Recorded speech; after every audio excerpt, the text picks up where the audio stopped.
मत्ती 22 बाब में खुदावंद यीशु मसीह ने बादशाह के बेटे की शादी की ज़ियाफ़त को बड़े करीने और सलीके, अहसन और खूबसूरत अंदाज से बयान किया है। ये तमसील खुदा की बादशाही की हकीकत, इंसान को दावत दिया जाना और फिर इंसान के रिस्पॉन्स और उसके रद्द अमल को बड़े खूबसूरत और गहरे अंदाज में बयान करती है। ये तमसील जनाब मसीह ने यरूशलेम में सरदार काहिनों और फ़कीहों और फरीसियों से मुखातब होकर कही। इस तमसील का मकसद ये ज़ाहिर करना था कि आसमान की बादशाही की दावत पहले किन लोगों को दी गई और उन्होंने आगे से क्या रिस्पॉन्स दिया और फिर कैसे-कैसे ये दावत पूरी दुनिया में आम हो गई। आइए इस दावत को और इस तमसील को पाक रूह की कुदरत से और उसकी रहनुमाई से समझते हैं। तमसील में बादशाह से मुराद खुदावंद खुदा कादिर मुतलक जो इस कायनात का हकीकी खालिक, मालिक, राज़िक और हाकिम है, और बेटे से मुराद खुदावंद यीशु मसीह है। बादशाह ने अपने बेटे की शादी पर सबको बुलाया है, यानी खुदावंद खुदा ने अपनी अबदी बादशाही में तमाम बनी आदम को दावत दी है और अपने बेटे की रफ़ाकत और शराकत में दाखिल होने की, शामिल होने की दावत सबको दी है, मगर बहुत से लोगों ने दावत को कबूल ना किया।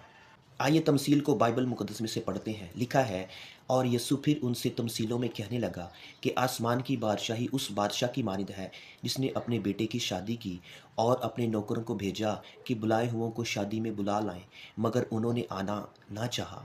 बादशाह ने अपने नौकरों को भेजा ताकि उन लोगों को शादी में बुला लाएं जो पहले से मदऊ किए गए हैं, जो पहले से बुलाए गए हैं। मेरे अजीज़ों, यहाँ पहले से बुलाए गए लोगों से मुराद बनी इसराइल कौम है, यानी खुदावंद खुदा ने सबसे पहली दावत अपनी कौम बनी इसराइल को अपने अंबिया के ज़रिए दी।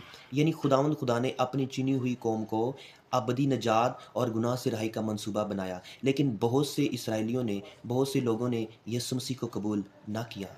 चौथी ता छठी आयत में बादशाह ने दोबारा अपने नौकरों और खादमों को भेजा और उनसे कहा कि लोगों से कहो कि मेरे बेटे की शादी की ज़ियाफ़त तैयार है और बैल और मोटे मोटे जानवर ज़बह हो चुके हैं। मगर बनी आदम ने फिर उसकी दावत को मामूली जाना और अपने कारोबार, खेत और तजारत को तरजीह दी और जिस्मानी कामों में मसरूफ़ व मशगूल हो गए। मेरे अजीज़ों, आज भी हम खुदावंद की दावत को रद्द कर देते हैं। कैसे? अपने कामों के ज़रिया से हम अपने कामों को तरजीह देते हैं, हम अपनी तमाम ज़रूरियात को आगे रखते हैं और आसमान की बादशाही की बुलाहट को पीछे रखते हैं, और बहुत से काम ऐसे करते हैं जो खुदा की बादशाही का इनकार करते हैं।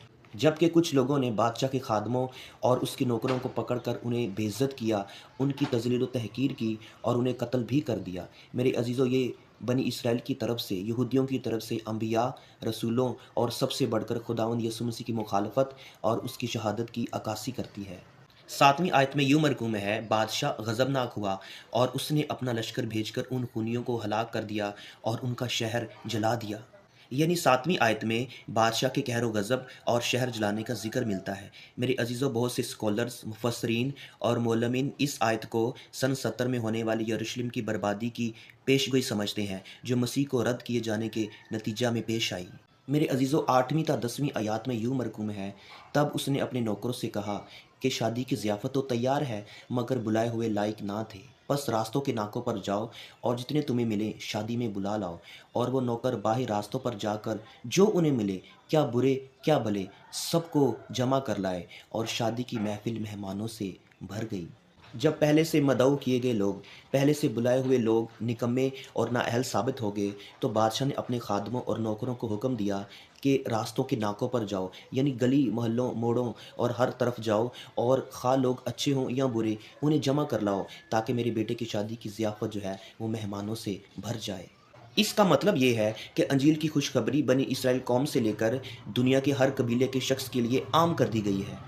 यानी ऐसे लोग जो किसी भी रंग, ज़ात और नस्ल से ताल्लुक़ रखते हैं या किसी भी मज़हब से ताल्लुक़ रखते हैं, वो सच्ची तौबा करके खुदावंद यीशु मसीह को अपना शख़्सी नजात दहिंदा कबूल करके अबदी ज़िंदगी में दाखिल हो सकते हैं। यानी मेरे अज़ीज़ों, अबदी ज़िंदगी की दावत हर इंसान के लिए आम है। वो यीशु मसीह को अपना शख़्सी नजात दहिंदा कबूल करके हमेशा की ज़िंदगी का वारिस बन सकता है।